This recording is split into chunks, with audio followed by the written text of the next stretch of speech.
Saludos, príncipe de las mareas, bienvenido a este nuevo vídeo en el cual vamos a hacer un comentario del examen MIR que se celebró hace menos de 24 horas, intentando hacer un poco el seguimiento del minuto y resultado, tanto de nuestra percepción y de nuestro análisis del propio examen, como de los datos que iremos exponiendo y que tenemos en nuestra web de escuelamedica.com gracias a vuestra increíble generosidad compartiendo vuestra plantilla con nosotros, que nos va a permitir ir alimentándote de información veraz y darte referencias realistas de lo que está sucediendo. Pues bien, ¿de qué va a ir este vídeo? Pues lo primero es que es una época, el post-MIR, bastante más dura de lo que te podrás imaginar, y quizá ya lo estás sintiendo, porque hay mucha incertidumbre y porque uno ha acabado y tenía la expectativa de que ya llegaba el alivio absoluto, y es como llegar a la cima de la montaña, que dices, he llegado a la cima, pero ahora toca bajar. Y bajar una montaña requiere esfuerzo, requiere tiempo, y también eso va menoscabando un poco la moral. En ese sentido hay como dos polos. Hay gente que le encanta estar al detalle de todo lo que va ocurriendo en el MIR, pero también hay gente que todo eso le genera cierta ansiedad, no quiere saber resultados. En ese sentido, adopta la posición que mejor te venga. Cuídate porque esa es la prioridad. Lo más importante ahora mismo es que descanses y que te refugies de alguna manera en la satisfacción de haber sobrevivido a la realización del examen y haber llegado hasta aquí. Eso debería ser la prioridad. Todo lo demás son artificios. Y verás que mucha gente saca mucho contenido en relación a todo esto, pero consúmelo, incluido el nuestro, si crees que te beneficia. En línea con eso, este vídeo no va a hablar de preguntas concretas, precisamente por intentar crear este vídeo al menos un pequeño espacio de seguridad, donde lo que sí vamos a hablar es del examen MIR en general y vamos a dar algunas pinceladas globales, donde pues ahora hablaremos un poco de la estructura de cómo va a ir el vídeo, pero mi mensaje es que mi interés no es analizar pregunta a pregunta, que eso ya hay un montón de gente en redes sociales, especialistas, desglosando las respuestas que consideran correctas a cada una de las preguntas, por tanto eso no tiene mucho sentido que yo lo haga aquí.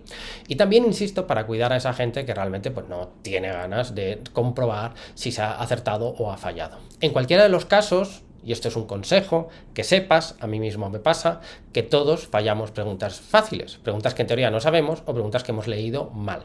Entonces tampoco te fustigues por eso. Todo el mundo le ocurre. Que sí, que ojalá no te pasara, pero te pasaba en los simulacros y por la ansiedad y el estrés que supone el propio MIR, pues verás que el número de preguntas que fallas por eso en simulacros durante el MIR ha sido un poco mayor.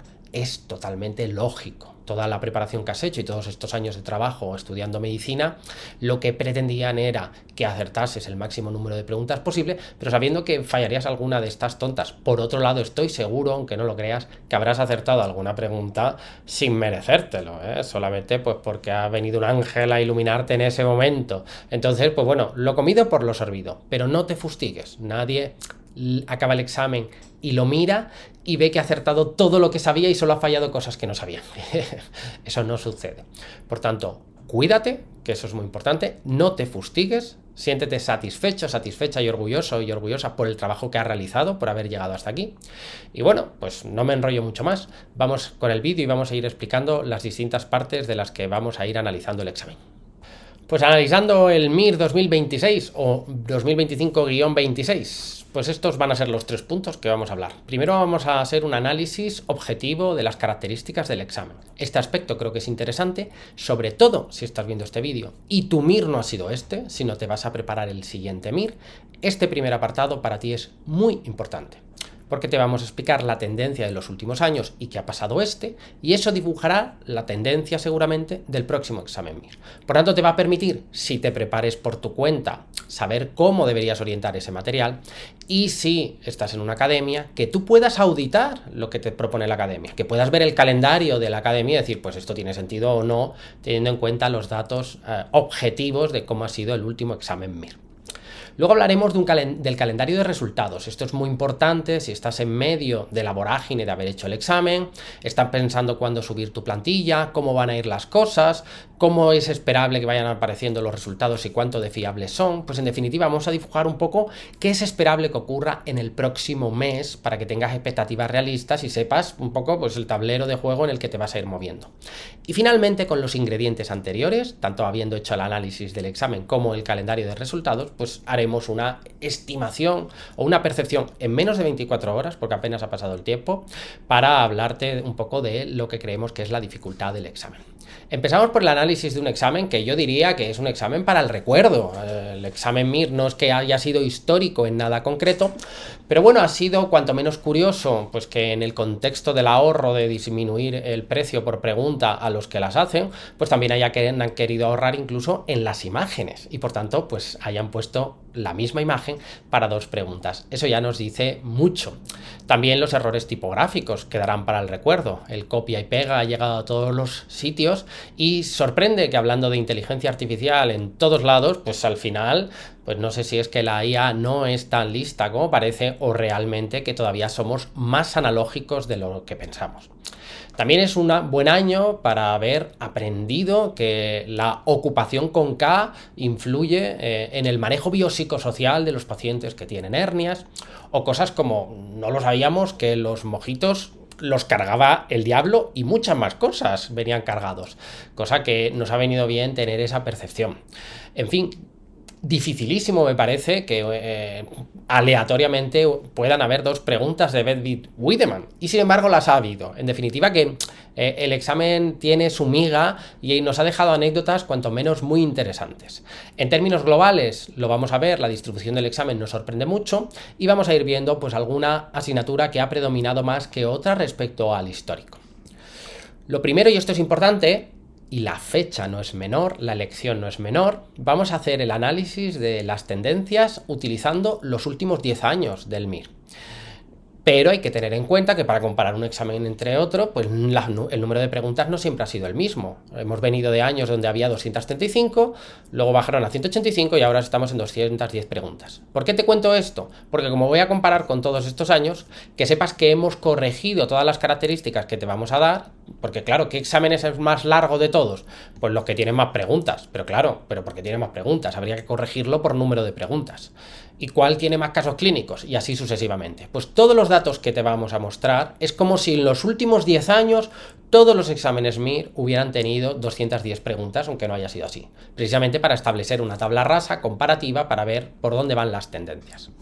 En ese contexto, ya lo adelantábamos ayer, que daba la sensación, yo no conté los caracteres en el examen, no tengo esa capacidad todavía, todo llegará, pero habíamos dicho que parecía un examen más corto, porque desde luego los que nos habíamos presentado el año anterior sufrimos un examen larguísimo con muchísimos caracteres, no eras consciente de lo largo que era, solo estabas agotado por el camino, ibas fatal de tiempo, fue un examen muy largo, preguntas muy largas y sin embargo, pues este año pues se ha corregido esa situación, lo cual ha dado un poco de colchón de seguridad para que la gente pudiera, muchos de ellos, terminar el examen. Por supuesto, siempre va a haber gente que tenga problemas para acabar, pero este año no ha sido tan dramático como ocurrió el año pasado.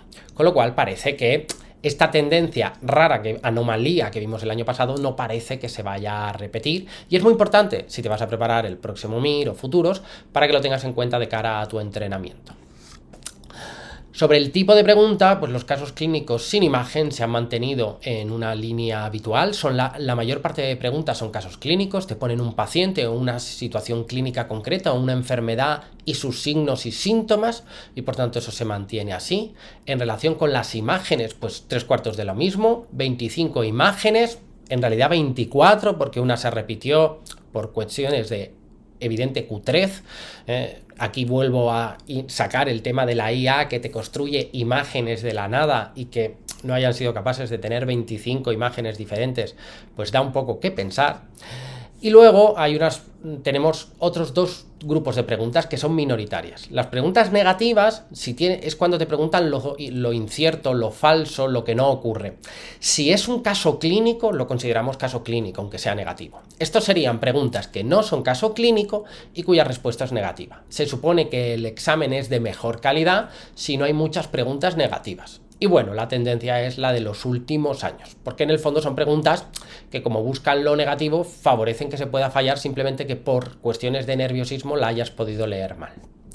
Y luego tenemos el resto, que son preguntas que ni son caso clínico, ni son preguntas negativas, pues como son, por ejemplo, preguntas de fisiología, que no hacen referencia a un caso clínico, o como son muchas veces preguntas de estadística y preventiva, que tampoco hacen referencia en ocasiones a un cuadro clínico concreto, sino simplemente pues a cosas como las vacunas, etcétera, etcétera, pues la cifra es muy parecida. ¿Todo esto qué te hace ver? pues te hace ver que la mayoría de las preguntas de este examen MIR, aunque visualmente cuando uno lo leía los casos clínicos no eran tan extensos como otros años, pero sigue predominando el número de preguntas relativas a casos clínicos y por tanto priorizando de cara al estudio el diagnóstico, el tratamiento y la clínica de cada uno de esos casos. ¿Cuántas preguntas anuladas va a haber? Pues yo no tengo ni idea, evidentemente. Te pongo aquí, por eso no hemos dibujado la última barra, te pongo aquí el histórico de los últimos 10 años, donde hemos visto que lo esperable es que se puedan anular 3, 4, quizás 5 preguntas este año. Mi percepción cuando yo he visto el examen es que hay una pregunta claramente anulable por un error tipográfico que la hace difícil de tragar, vamos, dicho mal y pronto. Por eso directamente, por ejemplo, en Escuela Médica, en la plantilla, pues como nosotros no tenemos nada que perder salvo la honra, pues nosotros directamente ya hemos anulado una pregunta y hemos activado una de las de reserva. Porque consideramos que esa pregunta, intuimos, se va a anular tarde o temprano, aunque habrá que verlo. Pero bueno, es interesante que tengas esto en cuenta para saber más o menos cuántas preguntas son esperables que se anulen. Al final del vídeo, cuando hablemos del calendario, te responderé un poco, te contaré un poco cómo funciona el calendario de las anulaciones. Esto es lo más interesante, sin duda alguna, que es la distribución de las preguntas por asignatura. Primero, depende de quien haga la contabilidad, pues puede ser más o menos interesada. Yo he hecho la contabilidad pensando en cómo están distribuidas las asignaturas en el grado de medicina en general y en la mayoría de las academias, por facilitarte un poco la tarea. Pero evidentemente alguien puede considerar otra contabilidad. Te pongo un ejemplo. Hay un evidente, cuando ves el examen, bloque de medicina de familia. Lo que pasa es que por cuestiones de optimización, de clasificación, pues a su vez esas preguntas suelen ser posibles subclasificarla en algo de endocrino, en algo de cardio, etcétera, etcétera. Eso es un ejemplo. Lo mismo pasa con preguntas de rehabilitación que tienen ese tono evidente de rehabilitación, pero pues las solemos englobar dentro de traumatología, pero que es solamente por hacer un ejercicio más o menos de simplificación. Lo mismo ocurre con la mayoría de las cirugías, que solemos englobar neurología y neurocirugía y no las separamos, pues para facilitarte un poco la tarea, porque esto lo que pretende es darte información para que sepas cuáles han sido las asignaturas más preguntadas y, por tanto, cuáles son las que más deberías de controlar de cara a futuros exámenes MIR. Pues bien, en realidad la gráfica es un poco falsa porque la línea azul va más allá aún, pero la he cortado aquí para no hacer las letras aún más pequeñas porque prácticamente ni se puede ver. Entonces, ¿qué es lo que tenemos aquí? Pues en este tono rojizo tenemos la media, el promedio del número de preguntas de cada asignatura en el MIR 2023, 24 y 25. Hemos cogido esos 3 años y hemos hecho el promedio. Y luego hemos añadido lo que ha pasado finalmente en el 26, para ver ¿cuánto de desviado ha sido el MIR 2026 respecto al promedio de los 3 años previos? Creo que eso es lo interesante para ver las pequeñas asimetrías que ocurren todos los años, a veces en una línea o en otra.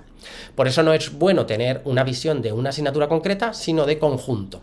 Las principales asignaturas han sido las de siempre, solo que pues, ha habido un poco más o un poco menos de asignaturas de la cuenta. Digestivo y cirugía general se lleva la palma porque ha tenido 23 preguntas. Toda esa asignatura en su conjunto, o esas dos asignaturas, han tenido 23 preguntas. Y cardiología, si la juntamos, como suele ser en el grado y en muchas academias, con cirugía cardíaca y con angiología y cirugía vascular, si todo eso lo metemos en una única asignatura, pues ha tenido casi el mismo número de preguntas, 19. Ambas dos muy por encima de lo que ocurrieron en el promedio de los 3 años previos. Si te fijas, sumando ambas, pues prácticamente 42 preguntas se respondían con la información de digestivo y cirugía del aparato digestivo y general y con la parte de cardiología y las cirugías que tiene asociadas. Pues bueno, ¿eso qué nos dice? Pues nos dice que lo suyo sería que no estuviera tan capitalizado tantas preguntas, porque al final favorece a la gente que lleve mejor esas asignaturas. Es idóneo que la composición del examen sea un poco más fina, porque si no, pues de alguna manera se premia a la gente que lleva mejor 2 o 3 asignaturas frente a otro que no lleva tan bien esas 2 o 3, pero sí lleva bien el conjunto de 10 o 12. Por tanto, pues ese tipo de detalles no ocurre porque lo hayan puesto muchísimas preguntas los cardiólogos, a veces simplemente es la tormenta perfecta, pues porque en urgencias ponen preguntas cardiológicas o porque las preguntas de medicina de familia de atención primaria son eminentemente cardiológicas y así sucesivamente, es decir, que de repente se forma una red que hace que se vea incrementado el número de preguntas de esta sección. Neurología y neurocirugía pues un poco a la par, endocrinología y traumatología junto con rehabilitación llevaban años que iban cada vez en aumento, se han visto reducida su representación ligeramente, pero no por ello pasan a ser asignaturas de segunda, deben de seguir estando en la lista de prioridades. Neumología pues ha aumentado más respecto a lo que había ocurrido años previos. Preventiva también está en la línea un poco más, pero sobre todo a expensas, muy importante, de preguntas relativas a seguridad del paciente, vacunas, gestión clínica, que había desaparecido en los años previos, ha vuelto a aparecer, y lo que no hay mucho es de la parte de estadística, de ese subsegmento o subgrupo, pues hay escasamente 3 o 4 preguntas. De enfermedades infecciosas un poco en la línea de años previos, pediatría exactamente igual, ginecología y obstetricia más o menos en la línea, reumatología un poco menos de los años previos, psiquiatría un poco menos pero más o menos en la línea, nefrología un poquito más, pero más o menos en la línea. Como ves, son pequeños matices. Y por tanto, todo eso que hemos dicho, más o menos, compone el grueso de lo que debería ser la preparación. Esas asignaturas enumeradas hasta ahora. Ahora, pues vamos a ir a otros detalles. La mezcla de otorrino y cirugía maxilofacial ha tenido 6 preguntas, en concreto 5 más bien de otorrino y 1 más de maxilofacial.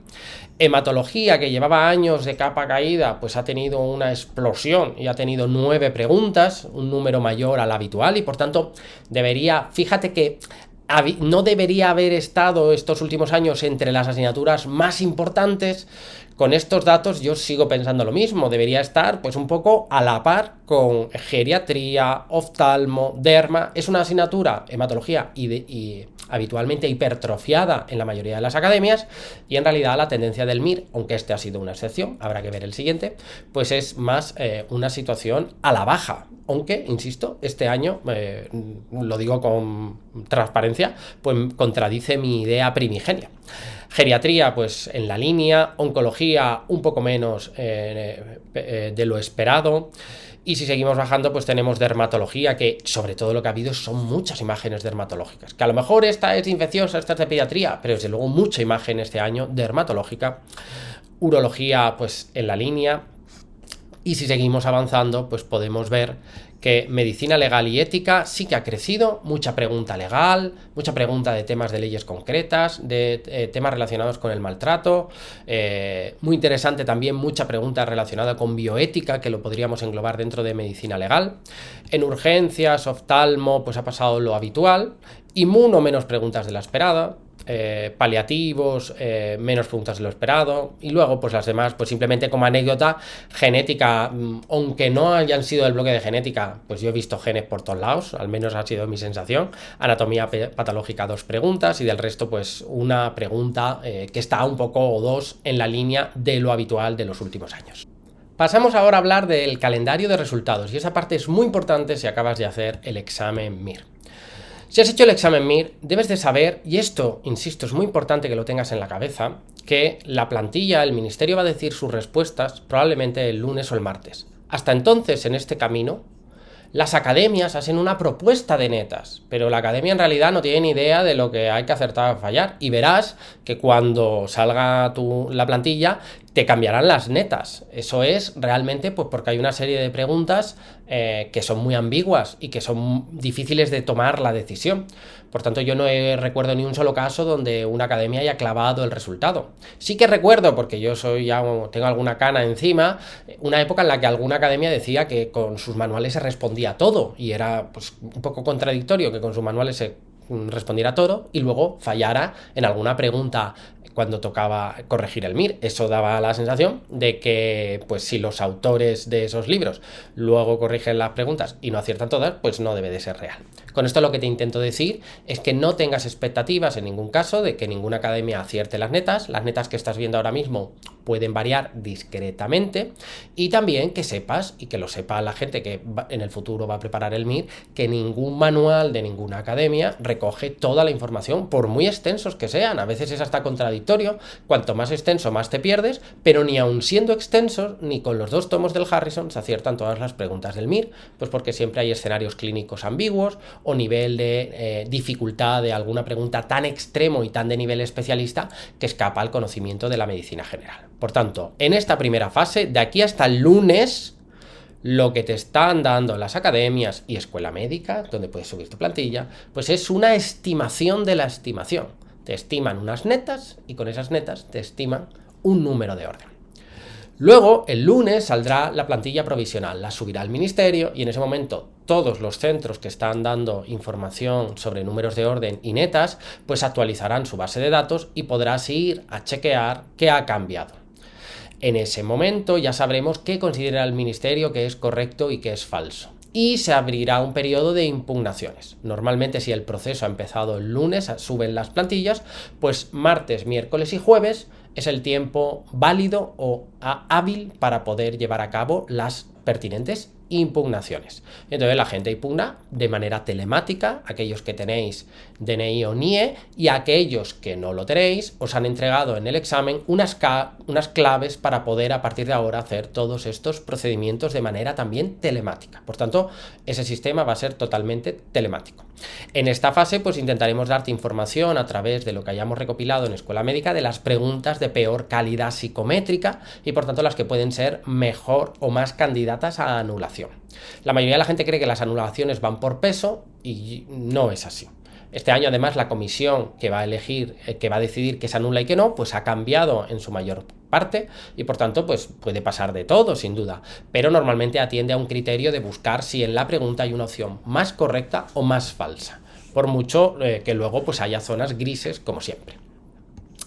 Luego saldrá, normalmente tú mandas las impugnaciones y tiene que pasar una semana para que la comisión calificadora evalúe todo eso y entonces nos da la que es ya la plantilla definitiva, donde ahí ya sí que vas a saber tus netas. Aquí tienes unas netas, si me permite la expresión, inventadas. Aquí tienes unas netas aproximadas, pero pendientes de las anulaciones. Aquí ya las netas son definitivas. Esas van a ser tus netas. El ministerio no te las dice, tú las tienes que contar, pero ya sabes cuáles tienes. Todavía en esta fase no sabemos ni tu número de orden, ni siquiera sabremos en esa fase seguramente cuánta gente se ha presentado.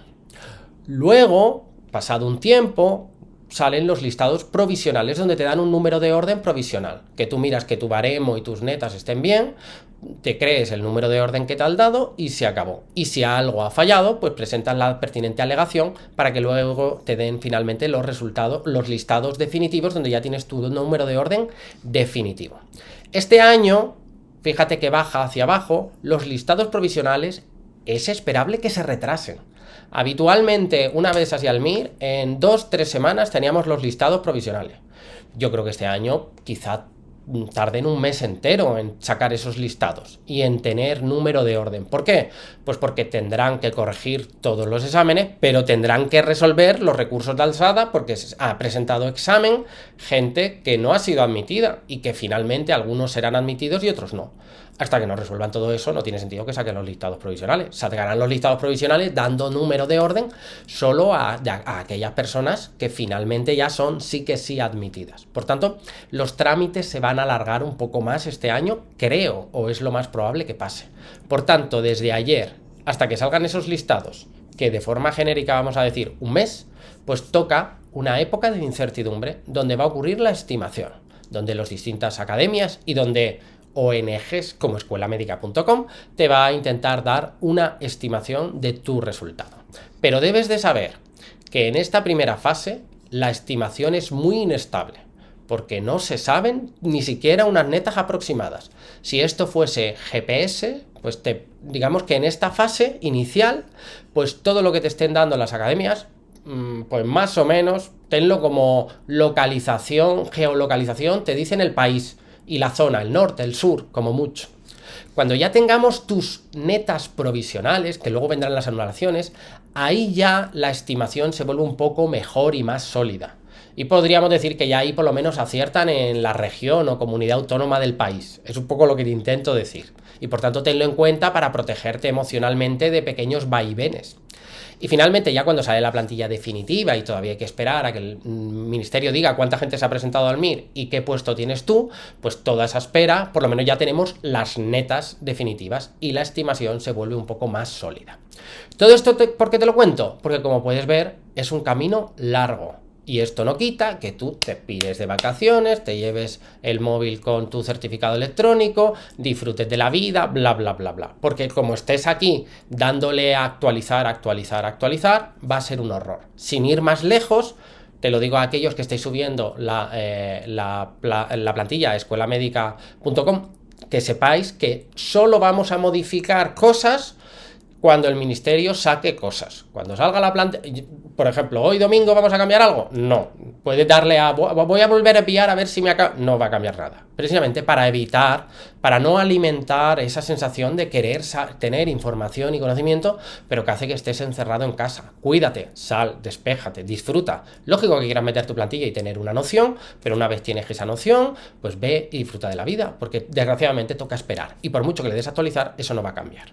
Así que también te lo digo para que lo gestiones por lo menos de cara a nuestra web, que sepas que el próximo cambio que habrá, hasta entonces no merece la pena que vuelvas a entrar y vuelvas a enviar plantilla. El próximo cambio que vas a ver es cuando el ministerio suba la plantilla provisional de respuestas, y te avisaremos cuando la hayamos actualizado y ya lo puedas ver en la web. Así que tenlo en cuenta y cuídate, tómatelo con filosofía. En toda esta fase, que es la fase que llamamos de desesperación del post-MIR, donde te quieres arrancar los pelos del sobaco porque quieres ya saber qué ha pasado y no lo puedes saber realmente, en realidad tenemos dos problemas. Uno, lo que hemos dicho, la falta de netas, la falta de resultado veraz, porque hay preguntas ambiguas, pero hay otro que es el más importante de todos, que es el sesgo de corrección. Y esto normalmente no te lo cuentan, pero es un sesgo que es una de las cosas que te ha torturado en toda tu preparación del MIR. Y es una de las cosas que te va a torturar en el post-MIR. Y es bueno que ya lo entiendas, lo asimiles, lo conozcas, para decir, ah, bueno, perfecto, pues entonces ya me lo tomo de otra manera. Lo podemos ver con este ejemplo en el cual imagínate que la gente ha subido a una aplicación de una academia pues todas esas plantillas, y esa academia podría decir, bueno, tengo aquí toda esta muestra, tiene forma de campanita, pues esto es el resultado del MIR, y en base a esto te digo, pues no, esta sería la P50, y por tanto si creo que va a haber 15.000 personas que se presentan, pues eso sería un 7.500, y así le voy dando número de orden a todo Cristo, y se acabó. Pues eso no tiene sentido hacerlo, porque hay un sesgo de corrección. Y este sesgo no mejora necesariamente por tener una base de datos mayor. Ahora mismo hay academias que suena poco creíble, que dicen que tienen ya 5.000 plantillas, lo cual pues es probablemente, no han pasado ni 24 horas, es probablemente no es del todo cierto, pero lo hacen como estrategia para que más gente la quiera meter ahí, porque en el sitio donde más plantillas hay, pues es de esperar que sea el que dé los resultados más veraces. Respuesta, no es así, porque el problema no es ese, el problema no es tener muchas plantillas, es que te faltan las plantillas claves. Porque en el fondo la campana tú no lo sabes a priori, pero te están faltando todas estas plantillas. ¿Por qué? Porque quien comparte la plantilla, ¿quién es? En general, alguien que siente que no le ha ido del todo mal. El que ha tenido un mal día o el que fue a probar suerte, pues ese no mete la plantilla. Y al no meter la plantilla no lo tienes en cuenta en la distribución. Entonces lo que tienes que hacer para dar números de orden veraces es corregir ese sesgo. Pero esa corrección no hay una forma científica perfecta de hacerla. Esa corrección tiene sus errores. Y por muy grande que sea, imagínate que tienes la mitad o el 70% de la población, pero si tienes el 70% de la población de una determinada zona de la distribución, te falta la otra. El problema es que no tienes una muestra aleatoria de toda la curva. Y por eso dar números de orden veraces es complicado, no es sencillo. Y por supuesto los centros de preparación hacen lo que buenamente pueden, pero es realmente una tarea complicada y tienes que tenerlo en cuenta. Pero esto explica lo que te pasaba en los simulacros, que tú decías, jo, tengo un percentil, qué lista es la gente. Claro, porque la gente que subía el simulacro, pues es la gente que estaba estudiando y le iba bien. En tus simulacros de tu academia, pues no está toda esa masa de gente que no trabaja en el día a día en la preparación del MIR. Y esos, como no están representados, no te estás comparando con esos. Te estás comparando contra una muestra más optimista de la realidad. Eso es lo que llamamos sesgo de corrección y ocurre todos los años. Y lo vas a ver, verás que progresivamente, según avanza la corrección, pues verás que los datos que publica Gangas en su blog MIR Entrelazados, pues verás que las medianas y las medias van disminuyendo, van hacia abajo, porque van entrando pues plantillas de gente que no, pues le ha ido un poquito peor, pero en ningún momento llegan a entrar todas las necesarias, que son sobre todo las de esta zona. De ahí la importancia de lo que te digo, que te tienes que cuidar, que tienes que coger todas estas estimaciones un poco con pinzas, la gente hace lo mejor que puede, nosotros desde Escuela Médica vamos a hacer lo mejor que puede, pero que sepas, muy importante, que una academia, un centro de preparación tenga muchísimas plantillas no garantiza que vaya a dar los mejores números de orden posible ni se pueda equivocar. Ojalá fuera así, pero no es así. Pues bien, ahora llegamos al meollo de la cuestión. ¿Cuál es la sensación de la dificultad de este examen? Pues para ello, ahora quizás con las piezas que te hemos contado entiendas mejor el puzzle, porque ahí tienes dos distribuciones de examen extremas que han ocurrido en los últimos 10 años en la historia del MIR. Una fue en el MIR 2017 y la otra fue el año pasado. Y como puedes ver, tú dices, a lo mejor acierto la mediana, sí, pero como ves las formas no tienen nada que ver. O sea que no solo hay que acertar la mediana, sino que hay que acertar otras muchas cosas de la distribución, cosa que no es sencillo. Pero esto nos sirve para tener una idea más o menos de los extremos de lo que ha ocurrido en los últimos 10 años. En el MIR del año pasado, el examen fue muy difícil y por eso verás que toda la curva son netas, y esto es porcentaje de gente que está en esas netas. Toda la gente fue desplazada hacia abajo y la mediana fue de 80 netas. Si a ese MIR, esto está en porcentaje, si a ese MIR se hubieran presentado 15.000 personas, pues 80 netas, 80,33, hubiera sido un 7.500, para que te hagas una idea. En el otro extremo, el MIR más fácil de los últimos 10 años ha sido el MIR 2017, en el cual la mediana fue de 112 netas. Es decir, que con 112 netas, que eso son muchísimas, pues tenías también un 7.500, si se hubieran presentado 15.000 ese año. Esa es la idea. Esto es una situación donde la gente sale del examen fatal, con muy mala vibración, con muy mala percepción de cómo ha ido la cosa. Y esto es un examen donde la gente sale contentísima porque se ha visto bien, pero hay inflación. Todo el mundo tiene muchas netas, porque aquí has hecho un examen más difícil que tus simulacros y aquí has hecho un examen más fácil que tus simulacros. Y eso luego lo verás cuando toquen números de orden. En este escenario necesitarás muchas netas para intercambiarlas por determinados números de orden. ¿Cuál va a ser la dificultad este año? Pues en detalle te lo voy a poder decir, ya me gustaría saberlo, pero en mediana, pues desde luego la situación va a estar entre ambas. Viendo el examen y viendo los primeros datos, no es previsible que el examen haya sido como el del año pasado, ni de broma, pero tampoco no ha sido tan fácil, tenía alguna pregunta así más difícil de lo que uno a priori pensaría cuando empezó a hacer el examen. Eso hará que tampoco tenga un comportamiento tan fácil como el del año 2017. Mi percepción es que se parecerá más a los MIRes anteriores, es decir, al MIR del 2024-2023, que fueron de 103 o 104 netas. Quizá pues esté por ahí, quizá un poco más bajo. Probablemente la cosa se mueva en torno a 102, 103 netas, pero habrá que verlo cuando tengamos al menos las plantillas provisionales. Por tanto, la sensación es que más o menos la dificultad quizás se aproxime de este último examen a una situación bastante intermedia, cosa que es difícil de conseguir, y si el ministerio, a pesar de todo lo que ya hemos comentado, lo ha logrado, ni tan mal, aunque, insisto, muchas veces es más cuestión de chiripa que otra cosa. Y hasta aquí el minuto y resultado de este vídeo, que pretendía darte una visión panorámica, pero sobre todo prepararte para las próximas semanas, para que entiendas un poco lo que va a ir pasando. Te iremos dando cada vez más información, pero ahora mismo lo más importante es que, por supuesto, puedes estar pendiente de todo lo que te contamos, pero también descansa, desconecta, disfruta de la vida. Tendrás una sensación de vacío a partir de mañana lunes, no tengo nada que hacer. Perfecto, abúrrete, disfruta del aburrimiento. Entrena a tu familia para cambios posturales, para evitar que te salgan escaras. Lees, cine, película, todo aquello que dejaste aparcado hace unos meses, es el momento de recuperarlo. Poco a poco, el propio devenir del tiempo, el río que nos lleva, pues nos irá descubriendo pues las netas, los números de orden, las plantillas, etcétera, etcétera. Pero eso ya llegará por sí solo. Por mucho que tú estés pendiente del ordenador, no va a llegar antes, y sin embargo estás desaprovechando un tiempo precioso para disfrutar, desconectar y conectar con la gente que te quiere y con la naturaleza que te rodea. Nosotros, por supuesto, seguiremos aquí informando para aquellos que no me hagáis caso y sigáis minuto a minuto cada clic. Y muy importante, muchísimas gracias primero por todas las muestras de cariño que nos estáis haciendo llegar, y también por toda la colaboración que estáis poniendo, que sé que muchísimos estáis subiendo la plantilla en la web de escuelamedica.com, y con eso nos estáis dando mucha información. Todavía no la habéis visto en este vídeo, pero a poco que salgan a partir del lunes las plantillas, las respuestas provisionales, veréis el jugo que le vamos a sacar a toda esa información, y estoy seguro que hará que más de uno también quiera seguir colaborando y subiendo su plantilla. Nos vemos en el camino.